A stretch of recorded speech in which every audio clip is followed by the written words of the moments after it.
partir ça là. Ah, OK. Là, je pense que ça fonctionne. Marche-tu? Oui, ça dit recording. Bon, parfait. Donc, je vais faire comme habituellement, je vais te présenter, puis on va... Bien sûr. Donc, notre live de ce midi, ça n'a pas fonctionné, puis qu'on le fait d'une autre méthode. Premièrement, merci d'avoir accepté notre invitation. Plaisir. Comme je t'ai présenté vite hier ce matin, j'aimerais ça qu'on rentre tout de suite dans le vif du sujet. Commence par te présenter toi. Puis ensuite, on va tomber dans ton quotidien, comment tout a déboulé pour finir avec ce que tu as réussi à créer qui est merveilleux. Donc, je te laisse aller. Tu veux que je me présente? Oui, présente-toi toi en premier, puis après ça, on ira étape par étape. Moi sans David? Oui, toi sans David. Qui suis-je? Qui on est quand on n'est pas maman? Hein? C'est une bonne question, ça. Ouais. Ben voilà, je suis Nathalie Richard. Là, et j'allais dire la maman de David et la fondatrice de, mais non, je suis Nathalie Richard. Je suis une femme de 43 ans. Je suis toujours à la recherche de moi-même, hein? À la définition de qui je suis. Je pense que je suis en train de le trouver de plus en plus dans les dernières années. J'ai fait des études à l'université, un bac en psychologie que je n'ai pas fini parce que je tombe enceinte justement de David, puis je ne suis jamais retournée finir mon bac. Je viens de Granby. Je suis arrivée à Montréal à 19 ans. Okay. Je viens de loin. Je viens d'une famille où il y avait de la violence et une famille dysfonctionnelle avec des problèmes de santé mentale. J'ai eu une vingtaine où j'ai découvert les bars de Montréal. Excusez, je ris fort. Ouais! Je me suis perdue pendant une couple d'années. C'est correct, c'est mon cheminement. Puis je me suis retrouvée, en fait, quand David est arrivé dans ma vie. J'avais 29 ans. OK, c'est que tu as eu David à 29 ans, c'est ça? Oui, c'est ça. Ça faisait 5 ans et demi, j'étais en couple avec son père. C'est un homme aujourd'hui qui n'est plus du tout dans notre vie, là, depuis que David est tout petit, en fait. OK. Donc, c'était une relation qui était déjà houleuse. Hein? On s'entend que David est juste venu, je pense, j'ai les mots en anglais, speedé. Il est venu... Oui, voyons, aide-moi avec le mot français. J'allais dire, il a activé le Oui, processus. merci. Activer le processus de la fin du couple. Mais ça serait venu, je pense, tu sais, peu importe, là. Écoute, je pense que j'ai fait le tour de moi. Peut-être que ça viendra plus tard, qui je suis d'autres, là, mais voilà. Mais donc, David, écoute, j'ai vraiment échographie de routine, 32 semaines, je suis couchée sur la table et puis la technicienne, tu sais, à 32 semaines, on a déjà passé quelques autres échographies, fait que je sais à quoi m'attendre, tout ça, puis la technicienne ferme l'écran, elle se lève, elle dit « bougez pas, je reviens ». Oh boy, ouais. Fait que ouais, tu te doutes qu'il y a quelque chose, tu sais, puis là, c'est vraiment long avant qu'elle revienne. Fait que je me doute qu'il y a quelque chose. Elle revient. Je suis au Royal Victoria à Montréal, qui est anglophone et qui est un teaching hospital. Fait qu'il y a des étudiants, des résidents qui sont là pour apprendre. Fait que la médecin rentre, elle ne me dit pas bonjour, rien. Elle rouvre l'écran, elle tourne vers elle, puis elle se met à parler à ses étudiants, puis elle leur dit qu'est-ce qu'elle voit. En fait, qu'est-ce qu'elle ne voit pas, qu'il manque un bout de cerveau à David. Elle ne me dit pas bonjour, elle ne me dit rien. Puis moi, je fais hello, can somebody talk to me? Fait qu'elle m'explique qu'elle pense qu'il manque un bout de cerveau à David. Fait que c'est comme ça que ça a commencé. Ouais. Vlant dans les dents. OK. Si on était en live avec des gens, c'est pas vraiment à ce moment-là que tout le monde a fait comme. En général, c'est comme ça que ça marche. Fait que là, je vais voir un peu ce que les gens feraient. Moi, mon réflexe, c'est qu'il y a une femme inconnue qui rentre dans ta pièce, qui pense que t'es juste comme pas là.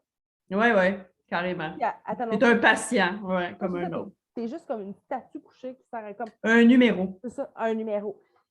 Et là, toi, tu apprends en claquant des doigts sans aucun côté humain. Non, votre fils vraiment pas. Il manque quelque chose. Ouais. Tu étais toute seule ou ton conjoint de l'époque était là? Le conjoint était là, il était en train de se ronger tous les bouts d'ongles qui restaient à ronger. Lui, il avait de l'air à vouloir s'effondrer. Là. Moi, j'étais couchée sur la table, j'étais comme... bref. Mais ça a manqué beaucoup de professionnalisme et d'humanité, effectivement. J'en suis revenue, là, je voulais faire une plainte et tout, mais dans ce moment-là, je veux dire, j'étais tellement sous le choc et tout que j'ai laissé ça aller, puis je ne me suis pas occupée de ça. En rétrospect, j'aurais dû, mais je ne l'ai pas fait. Puis qu'est-ce que ça leur a changé? Tu sais, je veux dire, bon, tu sais. Cette dame-là avait une approche vraiment particulière parce que je l'ai recroisée à quelques moments après dans des... Bon, je n'irai pas dans tous les détails de tout, puis à chaque fois, elle manquait complètement d'humanité. Fait Tu voyais que c'est un genre de... Bon. Fait que voilà. Fait qu'elle m'apprend ça. Puis là, finalement, on parle. Puis là, elle voit dans le dossier que j'ai eu une autre échographie à 25 semaines. Fait qu'elle propose qu'on aille dans la salle d'attente puis qu'elle va aller voir les images de celles de 25 semaines puis qu'on va comparer. Elle va comparer puis me revenir avec ça. Fait qu'elle nous fait poreter pendant 2 heures dans la salle d'attente à côté de toutes les autres mamans qui sont en attente de les recourir. Puis là, ben, je ne suis même pas capable de brailler. Je suis juste comme... trop stupéfaite sur le choc. Ouais. Puis le papa est dehors en train de fumer Il rentre au deuxième tout son paquet de cigarettes et de se congeler. Fait que bref, elle finit par revenir après 2 heures, 2 heures et demie. Elle nous amène dans une petite salle puis elle nous annonce qu'effectivement, en fait, il ne manque pas un bout de son cerveau. C'est qu'elle pense qu'il a fait un ACV puis qu'il aurait créé des séquelles au cerveau. Fait qu'elle nous envoie, elle nous fait une référence pour le Children pour aller passer plus d'examens. Puis, elle nous dit qu'on va être pris en charge là, comme grossesse à risque, puis il faut faire que je vienne 3 fois par semaine jusqu'à la fin de ma grossesse. Fait que c'est comme ça que ça commence. Fait que je pars de là. Tu pars de loin. Ouais, je pars de là, on embarque dans l'auto, puis on retourne à la maison, puis personne ne dit rien. Normal. Puis on ne pleure pas ni un ni l'autre, on est juste comme sous le choc. Puis tu te dis, comme probablement des parents qui vont écouter aujourd'hui, on a tous vécu une histoire un peu similaire, tu te dis... bah, elle s'est trompée, c'est pas vrai, on était dans la phase du déni que ça se peut pas, là, Fait qu'on est arrivé à la maison, la chambre de David était prête, et puis je me souviens pas si c'est moi le papa de David, en tout cas, la porte de la chambre a été fermée, puis je me suis mis à pleurer, puis j'ai dit la phrase que je me souviens, je ne veux pas d'un enfant handicapé. La phrase qui tue. Et pourtant, aujourd'hui, je n'échangerais pas cet enfant pour tout l'or du monde. Ça, j'en doute même pas, parce que je pense que, tu sais, quand on... C'est quand j'essaie de gérer comme un live en même temps.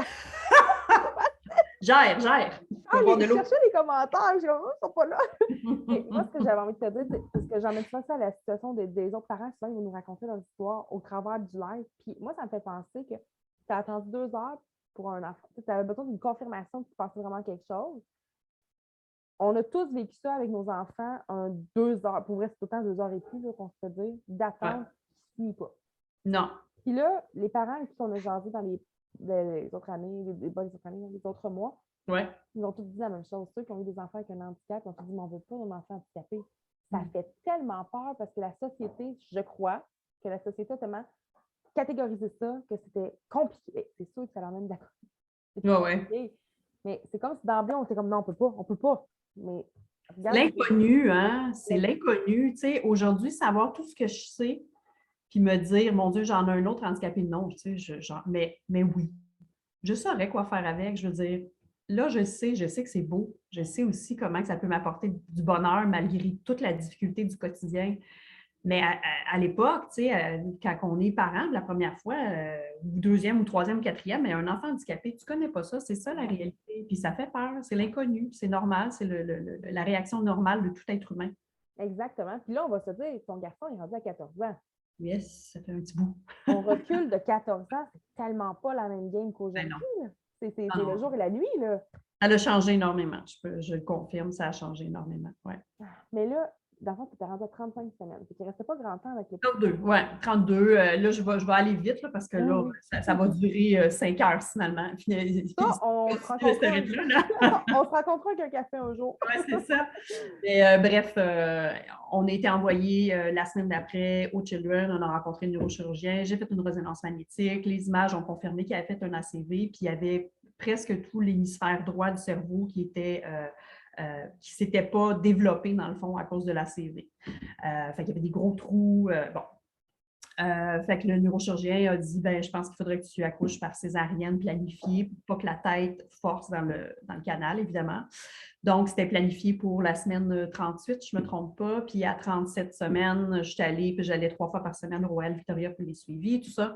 Puis lors de l'échographie, le dernier, dans le fond, avant que j'accouche la semaine d'après, là, j'ai plus de liquide amniotique, puis si on t'accouche là.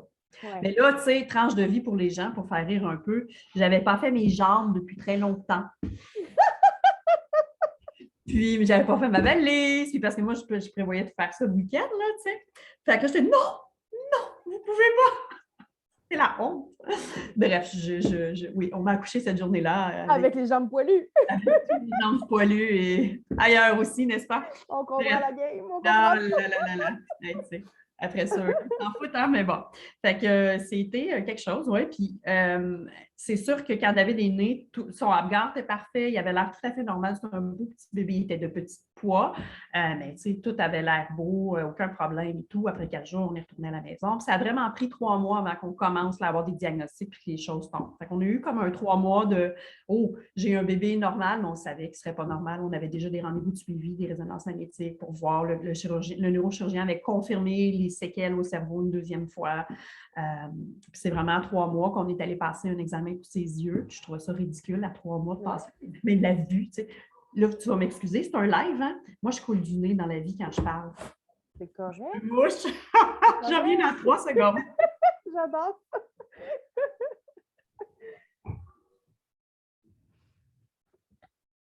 Je suis de retour.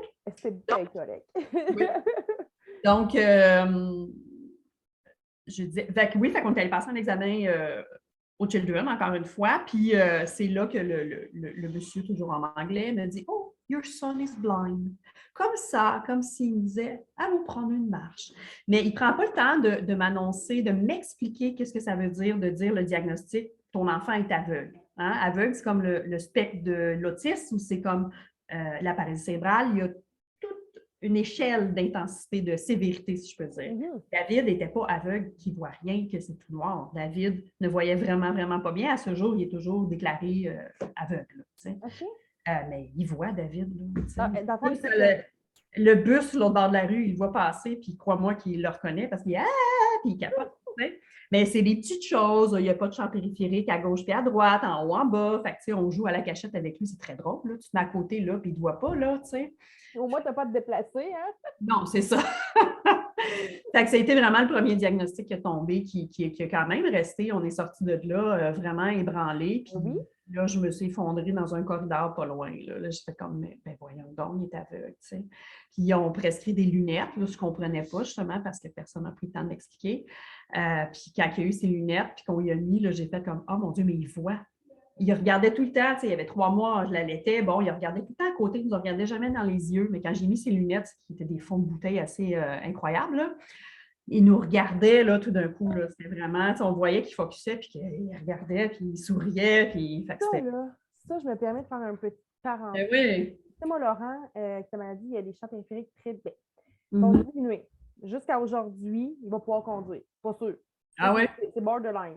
J'ai une de mes filles, moi, qui a un très gros problème de yeux. Dans le fond, elle a des gros fonds de bouteille.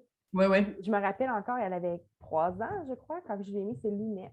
Puis tu as vu dans sa face, hein, ça s'est illuminé. Elle les a jamais enlevées. Mais non. Il disait, tout le monde, tu vas. Non, il n'a jamais enlevé ses lunettes. Elle voyait, elle faisait des dessins, elle n'était plus comme ça. Là. Ben ouais. Oui, effectivement. C'est juste parce qu'un bébé de 3 mois, ça aussi, c'est incroyable. Oui.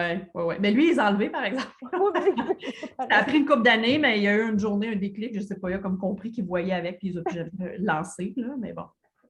OK. Premier diagnostic aveugle. Le mois d'après, quelques semaines après ça, en fait, il commence à faire des crises d'épilepsie, mais quand c'est des crises complexes partielles, fait que c'est pas si évident. Lui, il cligne des yeux, il fait avec sa bouche, puis des fois, son petit bras, il fait ça. Mais, tu sais, au début, les premières fois, tu ne sais pas. Il y a 3 mois et demi, 4 mois, on s'est même rendu à l'hôpital. Il y a eu un 10 jours qu'il ne dormait presque pas. Il a passé le premier, là, un 36 heures, c'est un bébé naissant. T'sais. Pas naissant, mais en tout cas 3 mois et demi, qui a 36 heures, pas dormi une minute. Puis c'est là qu'on s'est rendu à l'hôpital. Puis j'étais comme, mais voyons donc, ça n'a pas d'allure. Puis à l'hôpital, on passe les tests, tout ça, il ne trouve rien. On retourne à la maison. Fait qu'on a eu un 10 jours là, de up and down qui ne dormait pas, qui vomissait, qu'il était weird. Puis finalement, il y a une journée que je le vois comme shaker un petit peu plus. Puis là, je prends la caméra, parce qu'à l'époque, les téléphones, on recule, là, 14 ans, là, on n'avait pas ça, une caméra dans notre cellulaire. Fait que je prends la grosse caméra, je le filme, j'appelle le neurochirurgien, il me dit « Viens-t'en avec ton fils, ta caméra ». Puis quand on est arrivé à l'hôpital, il faisait encore des crises d'épilepsie. Fait qu'il nous a envoyé en neurologie, il passe les tests. Puis c'est là vraiment qu'on m'a annoncé, David est atteint de paralysie cérébrale et il est épileptique. Puis j'ai entendu tout ça, puis tu sais, moi j'ai le moment photographique quand j'ai des moments intenses dans ma vie, bons comme pas bons. Puis je me souviens, tu sais, ce que la neurologue portait, je me souviens ce que je portais, David, son petit pyjama, tu sais, tout est photographié. Là. Je comprends. C'est drôle, hein, le cerveau. Spécial. Stupéfiant, ouais.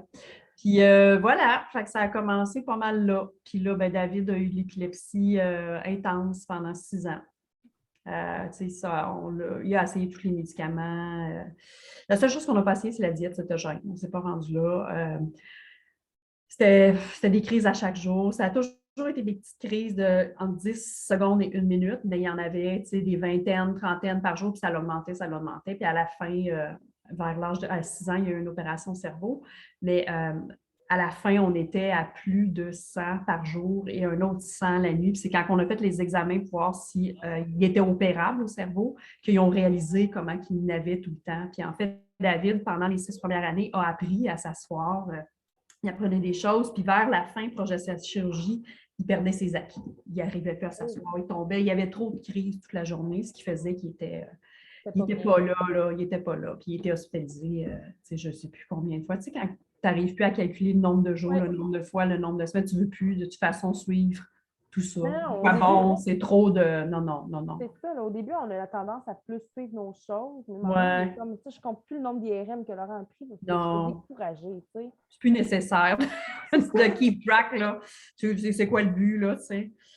Fait que c'est ça. Fait que les 6 premières années de vie ont été très difficiles parce qu'il y avait beaucoup d'épilepsie. Parmi tout ça, tous les diagnostics se sont ajoutés. Parmi ça, moi, après 1 an et demi, je me suis séparée du père de David. Fait que je me suis retrouvée monoparentale avec un enfant qui était tout le temps à l'hôpital, fait que je ne pouvais pas travailler. Fait que c'était difficile. J'ai fait face à la pauvreté, nouvelles choses dans ma vie. Je ne vivais pas, je n'étais pas riche, là, on s'entend, là, tu sais, mais je vivais. Je payais mon loyer, là, comme tout le monde. Là, il n'y en avait plus de payer le loyer. Fait que j'ai rempli le petit formulaire pour avoir droit à l'aide sociale. Puis, tu n'avais pas le choix. Tu n'avais aucun choix. Tu te battais pour ton fils. Oui, exactement. J'étais en mode survie dans tous les sens. Puis bon, dans cette longue période-là, David a arrêté de se nourrir par la bouche. Fait que là, on a fait une gastrostomie. Tu sais, toutes ces étapes-là ont été extrêmement difficiles et déchirantes. Moi, ce que j'ai trouvé le plus difficile à accepter dans toute mon histoire depuis 14 ans, c'est la gastrostomie. C'est le fait que mon fils ne mange pas par la bouche. Je ne savais pas que ça existait de vivre, mais de ne pas manger. J'ai appris ça là, puis j'étais comme, non, mais c'est pas une vie, pas manger, tu sais. C'est drôle que tu parles de tout ça. C'est pas drôle, okay, Non, je sais, mais je le dis souvent, ça. Hein? C'est drôle, là. Ce que je veux dire, c'est que tous les gens avec qui j'ai discuté dans la dernière année qui ont un enfant qui a ça, ils ont tous dit la même chose. Les parents, ils faisaient tout pour pas que ça arrive. Mais maman, ils n'ont plus le choix. Ben non. C'est ça ou la mort. C'est ça, là. Je pense que c'est gros deuil. C'est ça, tu as plein de deuils. On s'entend que chaque diagnostic, c'est un deuil. On dirait que celui-là, il est percutant. Ah, il est difficile. Moi, la première fois, oui, il y a encore son gavage, mais David, je vais y venir, là. Il y a comme un ordre chronologique, mais il mange par la bouche. Aujourd'hui, il fait les deux.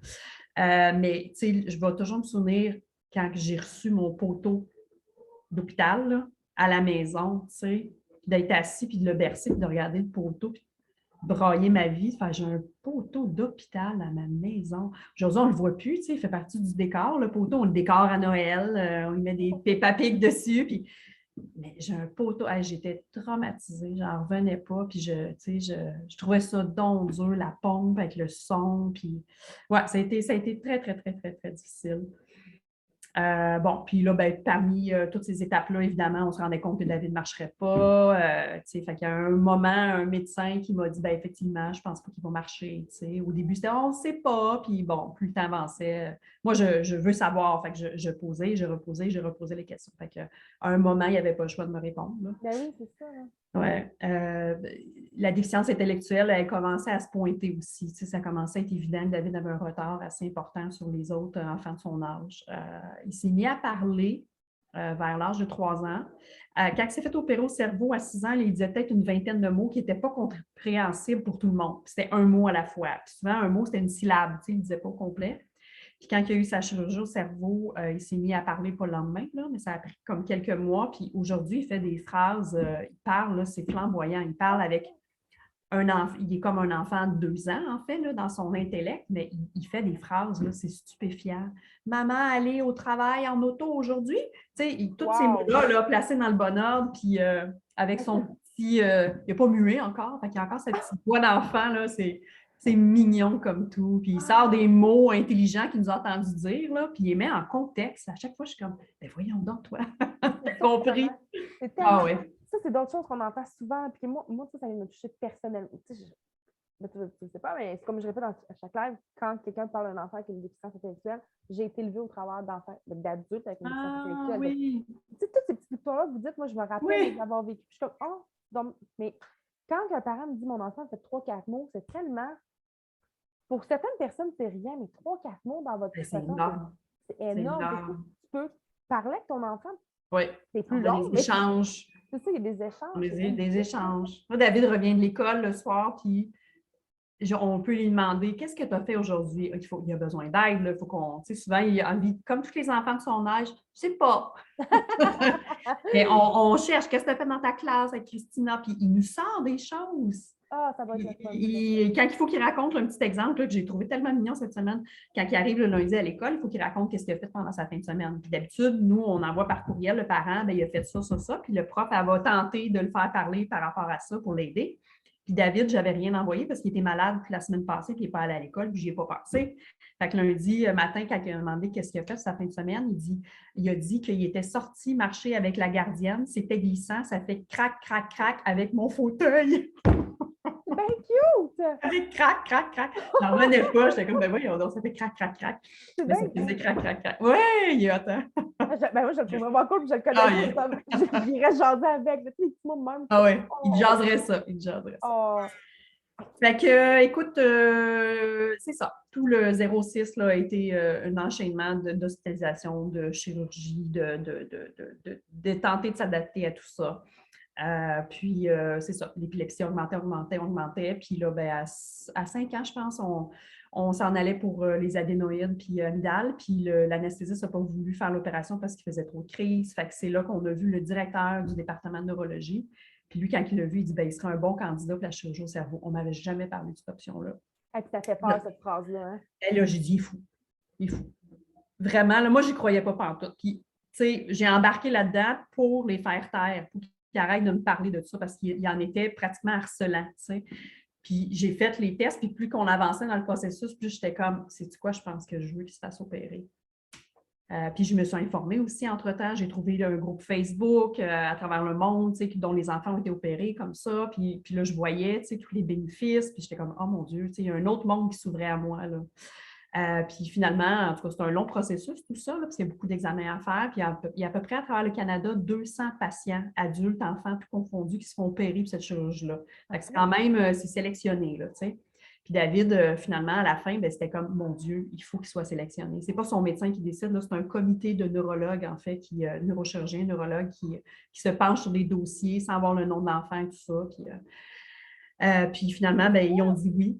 Excuse-moi, mais est-ce que c'est sélectif pour la quantité de personnes ou c'est le cas pour dire c'est sûr que ça fonctionne plus, moins, c'est plus au niveau de la santé? C'est ça. Oui, oui. Puis, bref, il était candidat, fait que j'ai broyé ma vie de bonheur. Puis là, on a attendu, je pense, 10 mois avant que ça soit son tour, parce que le papa ne voulait pas qu'il se fasse opérer. Le papa était encore un peu dans le portrait à l'époque. Ouais. Il s'était opposé à la gastrostomie, en fait. Puis il a fallu aller en cours pour que David ait sa gastrostomie. Cette fois-ci, on s'en est vers ça. Puis finalement, la neurologue a réussi à faire changer d'idée de papa. Puis tout ça a retardé énormément le processus. Puis, tu sais, entre-temps, David dépérissait beaucoup, beaucoup. Puis j'avais peur, moi, qu'on le perde d'une crise d'épilepsie. On lui donnait le médicament d'urgence par le rectum, la diastat, à tous les jours. Ça ne marchait plus. Je ne me rendais même plus à l'hôpital parce qu'il n'y avait rien d'autre à faire. Il n'y avait plus... on le regardait faire des crises jour et nuit. Puis, bref, le 13 mars, c'était son tour. Ça fut une très longue, pas 13 mars, le 12 mars, très longue journée de 13 heures. C'est une misère que c'est. Ça, je peux te dire. Tu enlèves l'épilepsie. Ouais. Ce moment-là de l'opération cerveau, je le comprends. Oui, c'est horrible, hein? C'est horrible. Les secondes, c'est des minutes, les minutes, c'est des heures, les heures, c'est des journées, tu sais, puis t'attends là, puis t'attends. Autant que quand je viens de te dire, c'est terminé, c'est comme, déjà? Ouais. Déjà? Mais c'est comme, ça fait 12 heures! Oh! Ça n'a pas de sens. Ah non, c'était une journée très, très éprouvante. Puis c'est cette journée-là, en fait, que j'ai décidé, tu sais, moi, à travers tout mon parcours avec David, ce que j'ai réalisé, c'est, mon Dieu, mais il n'y en a pas d'aide pour les parents comme nous. Je cherchais les parents comme moi. Je voulais parler à un autre parent. Puis à travers les attentes de salles, de centres de réadaptation pour un rendez-vous ou d'hôpitaux, mais je finissais par parler avec d'autres mamans, puis j'apprenais plein de choses. Puis ça me faisait donc du bien. À chaque fois, je repartais chez nous, puis j'étais « Oh, elle a fait ça! » Puis tu sais, puis moi, à mon tour, j'aidais d'autres mamans, puis je voyais qu'ils étaient comme « Ah oui, ça m'aide! » Puis mon Dieu, mais ça prend ça prend une communauté, ça prend ce soutien-là. J'avais fait mes petites recherches, puis à Montréal, puis à travers le Québec, en fait, ça n'existait pas d'organismes communautaires comme ça qui venaient en aide. Fait que je m'étais dit peut-être qu'un jour. Mais bon, après ça, la vie s'est chargée de me garder occupée avec David. Mais pendant cette fameuse chirurgie de 13 heures-là, j'ai eu le temps de beaucoup réfléchir. Surtout au fait que, tu sais, si David meurt aujourd'hui, qu'est-ce qui me reste? Qui suis-je, moi? Puis c'est comme ça que j'ai commencé tantôt. Qui suis-je, moi? Tu sais, ça m'a ramené un peu à ça. Qu'est-ce que je vais être? Je suis très fière d'être la maman de David, mais je ne veux pas qu'elle ait ça. C'est pas sain. Non. C'est pas sain. Je dois prendre soin de moi parce que David ne sera pas toujours là. Puis après David, ben, je sais, je vais m'effondrer, mais j'ai besoin d'autres choses aussi pour me relever, tu sais. Exactement. J'avais besoin de créer quelque chose. Puis, fait que je me suis fait la promesse cette journée-là que si David s'en sortait, j'allais fonder un organisme communautaire. J'avais aucune idée dans quoi je m'embarquais. Je ne l'aurais peut-être pas faite, mais c'est correct, la naïveté, c'est magnifique et c'est à ça que ça sert. Écoute, David s'est réveillé et je suis allée au registraire des entreprises 2 mois plus tard, puis l'étoile de Pachot naissait.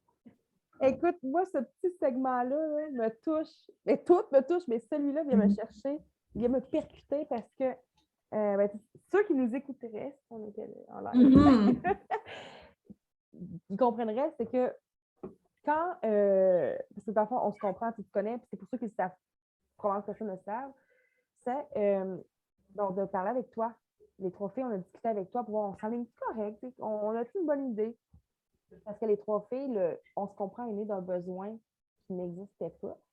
Et en fait, moi, j'avais commencé de mon côté toute seule, Julie de son côté toute seule, Marie-Ève de son côté toute seule. Finalement, on a fait comme, on met ça ensemble. Oui. Et moi aussi, c'est né la journée où mon fils s'est fait opérer au cerveau. J'étais assise, j'ai dit à mon chum, non, ça ne marche pas. J'ai dit, non, ça ne fonctionne pas. Il faut créer quelque chose. OK, je comprends, mais qu'est-ce que tu vas faire? Je ne sais pas ce que je vais faire. J'ai aucune idée. Tu sais, j'ai commencé tout ça, puis après ça, deux belles femmes comme ça sont arrivées, puis on a fait comme, mais qu'est-ce qu'on fait? C'est un peu le même principe. Je pense que toi, de ton côté, en tant que maman, tu avais le côté que tu voulais absolument te dépasser en tant qu'humaine, mais il y avait aussi le côté que tu disais, je ne peux pas croire que je suis la seule avec ça. On doit être une centaine de personnes. Absolument. C'est pas tout le monde qui a la force que tu as, qu'on a, de créer quelque chose au travers d'un défi. C'est un gros défi là, que vous vivez, là, on va se le dire. Oui.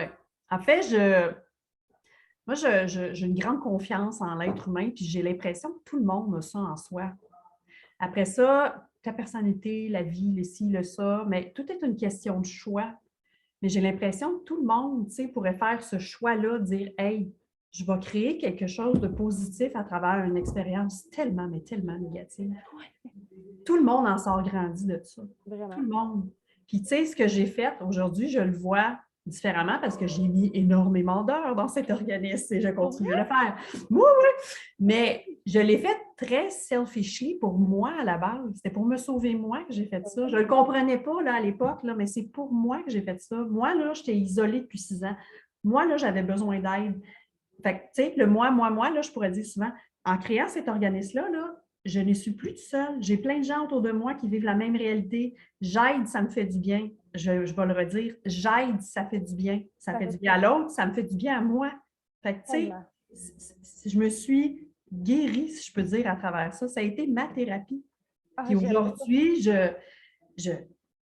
rien n'est parfait, puis je ne cherche pas la perfection, mais ma vie, pour moi, là, elle est parfaite pour moi. Je suis heureuse, je suis épanouie. Il y a des moments extrêmement difficiles. Le maudit CLSC qui appelle et qui me font suer. Je dirais un autre mot, mais je vais rester quand même, bon, suer. Je voudrais être tuée. Tu sais, à chaque jour, les chicanes, mais ma vie, je ne la changerais pas. Tu sais, puis c'est parce que j'ai décidé de faire un choix il y a plusieurs années de ne pas rester dans ce tourbillon de vie qui menait nulle part. Il fallait, non, j'aurais pas le temps, non, j'aurais pas l'énergie. On s'en fout. Il faut faire de quoi. Il faut faire de quoi pour moi, il faut faire de quoi pour les autres. Puis c'est comme ça que ça va changer. Puis aujourd'hui, je suis capable de regarder toute l'ampleur de ça puis de faire comme, oui, c'était pas évident, mais mon Dieu, que c'était la seule solution pour moi. Je ne vois pas qu'est-ce que je ferais d'autre aujourd'hui que ça. Je ne sais pas où j'en serais, mais je suis certaine que je ne serais pas aussi heureuse que je le suis. Ben, moi, je pense que c'est à la bonne place.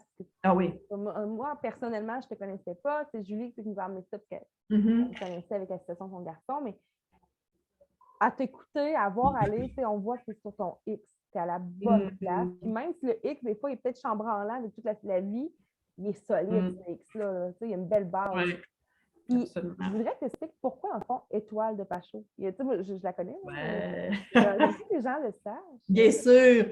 La plupart des organismes communautaires du Québec, c'est comme ça que ça marche. C'est des C.A.B.L.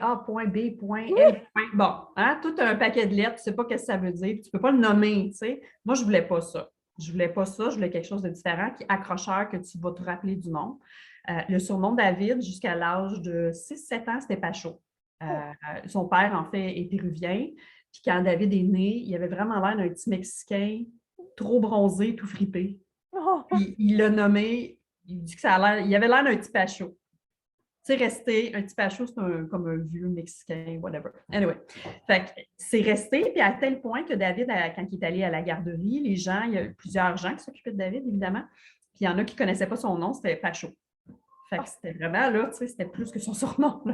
C'était son identification. Fait que Pachot est resté longtemps, puis c'est sûr qu'à travers ce projet-là, on s'entend que, tu sais, si je n'avais pas eu David Pachot, l'étoile de Pachot n'existerait pas parce que je ne connaîtrais pas ça. Puis l'étoile, pour moi, on le voit sur le logo, là, c'est vraiment des gens qui se tendent la main. Puis c'est ça, l'étoile de Pachot.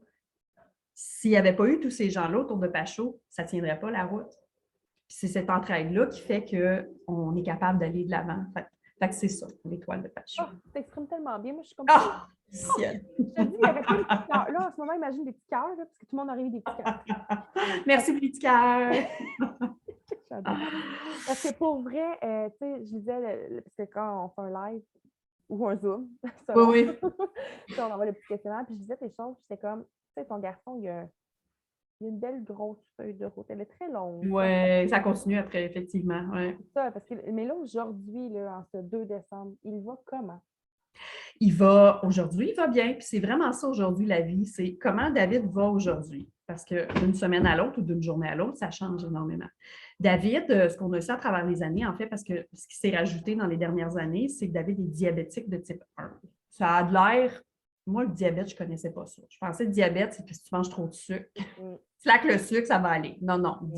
Diabète type 1, ton pancréas arrête de fonctionner, puis ça ne produit plus d'insuline. De l'insuline, on a besoin de ça comme du sang dans notre corps. Tu n'en as pas, tu meurs dans 1, 2, 3 journées. Là, ça n'a aucun rapport avec tous ces diagnostics et toute sa situation. C'est juste arrivé comme ça à l'âge de 9 ans pour on ne sait quelle raison. Suite à ça, on a fait plus d'analyses qu'il y avait eu quand il était jeune, des analyses génétiques. On n'avait jamais su, en fait, ce que David avait. Il avait dit que c'était de la paralysie cérébrale et voilà. Puis on a trouvé, en fait, à l'âge de 11 ans, que sa maladie génétique rare, qui n'était pas dépistable, en fait, quand il était tout petit, c'était juste quelques années. Fait que c'est COL4A1. Puis c'est une maladie, en fait, rare, il y a à peu près 200 patients répertoriés dans le monde. C'est une maladie qui atteint le collagène au niveau de la cellule du sang. C'est ce qui crée les ACV. C'est ce qui fait que David est à haut risque de refaire un ACV n'importe quand. Fait que son diagnostic n'est pas dégénératif. Il ne va pas perdre des acquis, mais son diagnostic n'est pas positif pour l'avenir. Oui. En fait, David est le patient le plus âgé répertorié. C'est pas vrai. Il y a une autre fille au Québec, en fait, qui a la même maladie et qui est plus vieille que David, mais ce sont les 2 seuls au monde. Mais il y en a sûrement d'autres qui ne sont pas répertoriés, dont on ne sait pas. Tout ça pour dire que David, dans les dernières années, c'est difficile. David est fatigué. On voit une accumulation de toutes ses déficiences, la maladie, la fatigue. Il y a beaucoup de choses de sa maladie qui ne sont pas connues aussi. Hein. On est beaucoup dans l'exploration. On informe les généticiens, ils rajoutent ça sur la liste. Fait que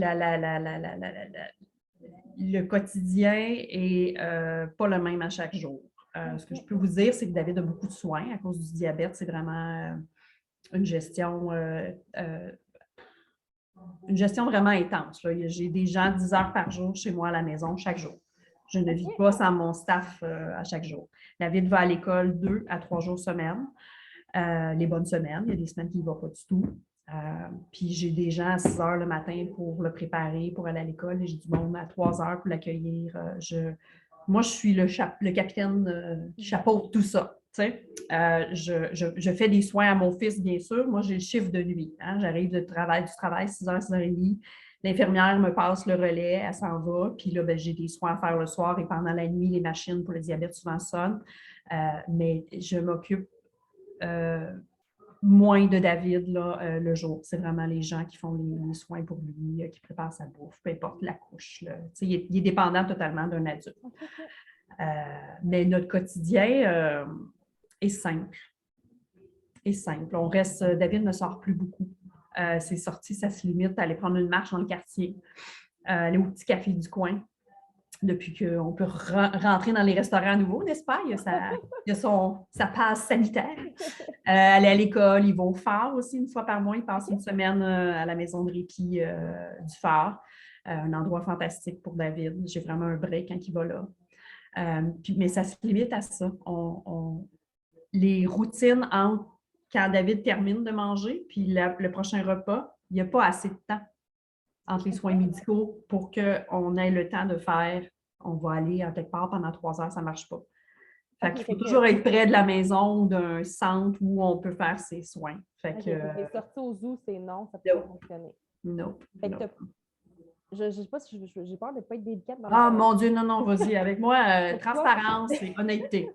Dans le fond, tu n'as jamais connu le fameux plaisir de sortir avec un enfant dans un événement? Oui, quand il était petit. Quand tu étais petite, tu l'as fait. Maintenant, tu ne peux plus. Quand j'ai rencontré mon mari. Oui, j'ai vu ta bague. Je suis comme là, à l'air de. Oui, bien, un petit peu. Là. Bougez pas. On veut savoir. C'est non, bien drôle, je viens de réaliser que j'ai mes écouteurs, mais on entend le son qui sort de mon laptop quand même. Non, moi, je ne l'entends pas. OK. Le mari et l'enfant au mariage en 2019, juste avant la COVID. Wow. Fait que j'ai rencontré mon magnifique Stéphane en 2015. OK. Fait qu'il est rentré dans notre vie 6 mois avant que David tombe diabétique. Oh. Fait que lui, il a vécu on s'en va en ambulance. 15 minutes plus tard, on perdait David. Mon mari, c'est un vétéran. Il est allé au Rwanda en 1994. Il a vu les horreurs de la guerre.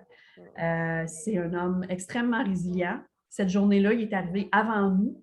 On partait de chez nous. Là. Moi, je suis embarquée dans l'ambulance avec David. Lui, il a pris son char. Il est arrivé avant nous à l'hôpital. Tu sais. Ça arrive souvent, ça. Hein? My God.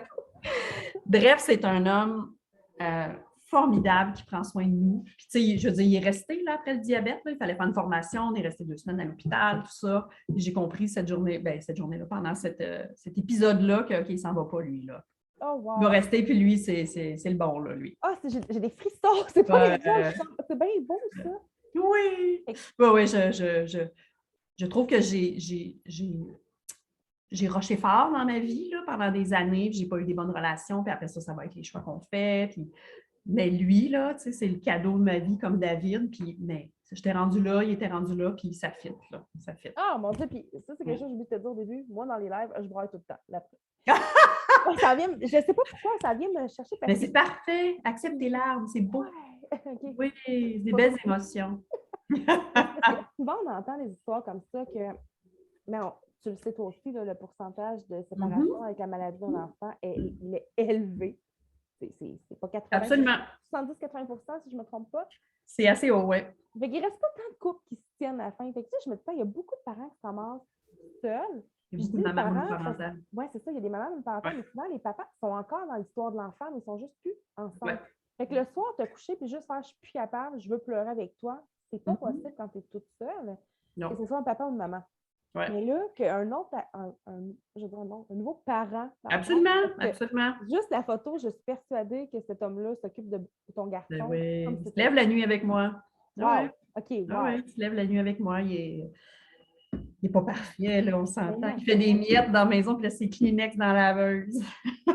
Mais sans passe, c'est son plus gros défaut, je pense. Il est vraiment, vraiment incroyable. En fait, c'est le papa adoptif de David, là. Je veux dire, c'est son fils. Au début, il disait « je suis ton beau papa », tout ça. Puis à un moment donné, on a statué « non, je suis son papa ». Puis son père n'est plus dans le portrait, là. On a la déchéance parentale, puis il n'existe plus, là, pour nous. Fait que c'est ça, c'est lui son papa. Puis ça fait 6 ans qu'on est ensemble, 5 ans qu'on vit sous le même toit. David n'a pas la mémoire à long terme non plus. Hein. Il ne voit plus les gens. Après 2 semaines, il ne se souvient plus de toi là, qui existe, là. C'est comme ça. C'est un peu aussi, ça vient avec la chirurgie au cerveau, là, ça a créé ça. Stéphane, c'est la figure paternelle qui est dans la maison avec lui. Puis, est-ce que Stéphane a des enfants, lui? Non, Stéphane, il a 10 ans de plus âgé que moi, donc il est dans la cinquantaine, puis il a toujours voulu avoir des enfants et une famille.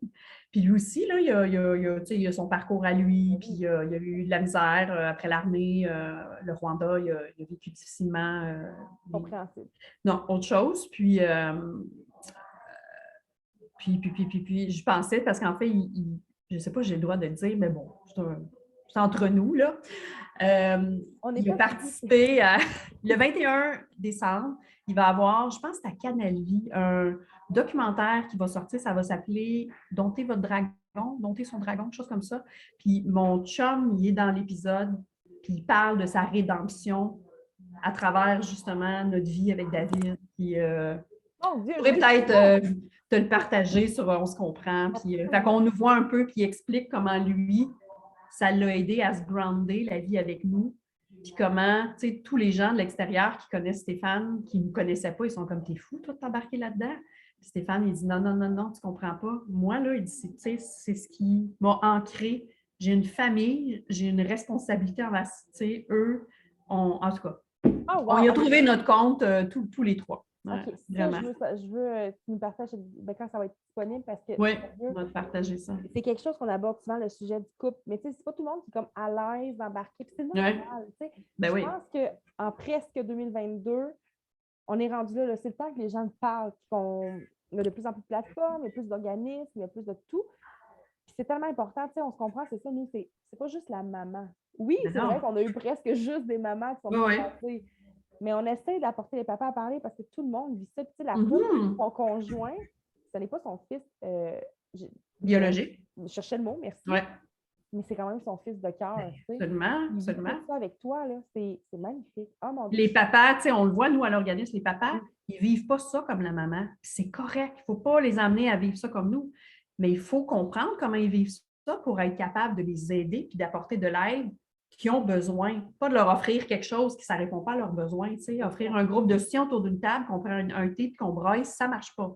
Faisons autre chose qui va. Fait, il y a ça aussi, je pense que tranquillement, on s'ouvre un peu partout à OK, mais les papas, là, on est dans une décennie où on parle beaucoup des papas, où les papas prennent plus de place et qu'ils parlent de comment ils vivent leur paternité. C'est important de leur laisser cette place-là, puis leur donner une plateforme pour être capable de parler, pour que les autres papas l'entendent et qu'ils voient « Hey, je ne suis pas toute seule, moi non plus. » Exactement. Je trouve qu'on a ce côté-là, les femmes, les mamans, beaucoup plus, c'est plus facile la communication, on est capable de parler de nos émotions en général, mais c'est pas quelque chose de facile nécessairement chez le papa. Non, c'est correct. Puis, on a eu un papa qui est notre papa porte-parole maintenant. OK. Il est un peu discret parce que la fin d'année arrive, c'est ça, hein? L'année prochaine, il va être plus présent, mais c'est un des seuls hommes qui a accepté de participer à un live. Et sincèrement, ce live-là, lui, tout, il a dit j'ai des sentiments, moi aussi. Ben oui. Je m'occupe de ma fille. Absolument. Les gens pensent que je ne fais pas ses affaires, puis elle aussi, elle avait une gastronomie, tout ça. Fait que je l'ai fait, puis je m'en suis occupée, puis c'est ça. Je veux dire, on existe, là, on est là, tu sais. Oui. Ça normalise, en fait, tout ça pour les autres papas après. Fait que, ben oui, je ne suis pas toute seule, on est une gang à faire ça. Mais écoute, je te dis comme ça là, pendant le live, là, mais on en a beaucoup de papas ici qui pourraient fort probablement participer, puis même parler. Là, je pense que j'ai des papas en tête. Là, ça, on va s'en jaser ensemble. Absolument. Écoute, je ne veux pas prendre plus de ton temps parce qu'il faut que tu manges, hein, c'est important, si on ne veut pas que tu deviennes une tigresse. Oui, effectivement, manque de sucre. Oui, on a jasé ça au début, mais je veux juste te dire quelque chose, parce que je le pense sincèrement. Tu fais une méchante belle différence au Québec. Vraiment. Puis ton fils, c'est lui qui brille là-dedans. Ça, je veux dire, toi, tu as tenu le bateau, là, tu as traîné ça, mais ton fils, là, il a apporté quelque chose dans toute cette histoire-là. Puis je regarde la photo en arrière de toi. Marc, depuis tantôt, je regarde, je suis comme c'est beau, c'est beau, c'est beau. Celle-là, là? Oui, c'est beau. C'est pendant une levée de fonds. Ouais. Ah non, je pense que tu as... On a une connexion particulière, puis je suis convaincue que cet enfant-là, puis je ne suis pas très chakra, bref, mais je suis convaincue que cet enfant-là m'a choisi on s'est choisis les deux, puis on a des choses à s'apprendre l'un et l'autre. Puis, en fait, je me rends compte, en 14 ans, j'ai beaucoup plus appris que David a appris de la vie, tu sais. On a bien plus à apprendre de ces enfants-là qu'eux ont à apprendre de notre monde. Qu'est-ce qu'ils ont à apprendre? Eux, ils nous amènent le bonheur, puis c'est ça. C'est quelque chose que moi, j'essaie d'apporter à mes enfants, puis tu sais, je leur en parle souvent. Tu sais, c'est dur. Je sais que c'est dur pour certains parents, surtout ceux qui n'ont jamais côtoyé de personnes différentes, là. Ouais. Moi, je dis toujours à mes enfants, tu sais, sont parfaits, eux autres aussi. Ils ont leurs défauts, Tellement. ils ont leurs qualités, comme toi, tu as des défauts et tu as des qualités. Tu sais, j'essaie d'ouvrir la porte à ma propre famille. Je pense pas, c'est banal ce que je vais dire, mais je pense que tous les parents commençaient petits comme ça finit, l'univers sera encore plus belle, c'est l'humanité. Je sais. Mais des fois, je pense, c'est stupide, je le dis, là, mais exemple, un toutou qui a un bras arraché. Souvent, je le répare même pas. Je vais dire à mon enfant, ben, il est juste différent. Ouais. Ah, ben oui, j'ai dit, parce que tu peux très bien vivre avec un bras. Parce que ton toutou peut vivre avec un bras. Ah, OK, maman, merci. Fait que, ils comprennent que c'est tellement stupide. Moi, je pense à Laurent, quand on a commencé ses hormones de croissance, j'ai acheté une plante. Une ficus là, qui grandit en même temps que lui. OK. Puis quand que ses feuilles sortent, à date, sur les 10 feuilles qu'elle a, il y en a 2 qui ont des différences dessus. Ah. Là, je suis comme tu vois, puis il était comme full offusqué au début. Ben là, elle n'est pas parfaite. Je suis comme, mais t'es pas parfaite, toi. Ah, ben oui. Ta plante, là, la feuille là, qui est brisée, là, ben, ça doit être sa différence à elle. Ah, OK, ben, c'est comme moi avec mon cerveau. C'est ça. Ah, wow. Fait que, je sais que c'est con, c'est une plante. Ah, ça ne l'est pas. Ben non, les enfants ont besoin d'imager tout ça. Donc, exactement. Très bonne idée. Tous les parents faisaient des petites choses comme ça. Ouais. La différence serait tellement plus acceptée. Là. Je sais. En fait, je pense qu'il y a quelques... Moi, c'est ce que je vois des 14 dernières années. Tu sais, je vois qu'il y a des choses qui ont changé. Je vois que j'y ai contribué. Merci d'ailleurs pour ce que tu as dit. Mais je vois qu'il y a quelque chose tranquillement qui change dans la société au Québec. Ouais. Puis c'est à force de continuer d'en parler, puis de sensibiliser, puis d'éduquer les gens qu'on va en arriver, que ça soit encore mieux. Tu sais, mais il reste... Oh boy! Il reste du travail à faire. Ouais, il reste du travail à faire. Souvent, les parents, ce qu'ils vont nous dire, nous autres, c'est encore, moi, aujourd'hui, ça fait juste un an qu'on est là-dedans. Là, je veux dire, j'apprends tous les jours comme tu as appris pendant les 4 dernières années. Et je continue d'apprendre. Ben oui, c'est fait pour ça, apprendre à tous les jours. Mais c'est ça, il y a les différences qui doivent être apprises, puis aussi les mots à utiliser. Les fameux mots qu'on utilisait dans le temps. Il ne faut plus les dire. Puis les générations plus vieilles que nous l'utilisent encore. Puis des fois, je suis comme, mes enfants, des gens... Les enfants vont faire comme, non, on ne dit plus ça maintenant. Je suis comme, wow, je pense que nos générations, là, nos transgenres au moins, on est en train de faire quelque chose pour que ces mots-là ne soient plus utilisés. Je ne veux même pas les dire tellement ils sont dégueulasses. Non, puis ça va être du naturel, en fait. C'est ça qui est beau. C'est que pour eux, ça va être naturel d'être comme ça puis de ne plus utiliser ce langage-là. Puis il y a quelque chose qui change, effectivement. Là, c'est, ça ne fera pas ça comme ça. Non. On va y arriver. J'espère que dans quelques décennies, on ne sera peut-être même plus là pour le voir. Oui, on va laisser des traces. C'est ça. Écoute, je veux te remercier sincèrement. J'aurais jasé. Ça fait plaisir. J'aurais pu parler toute la journée, pour vrai. Mais je vais te laisser aller manger parce que tu as une réunion qui s'en vient. Je vais partager ce lien-là. Fait que je te remercie. Je vais juste arrêter l'enregistrement. Parfait. Je sais pas comment. Ça m'a fait plaisir, tout le monde avec vos petits cœurs.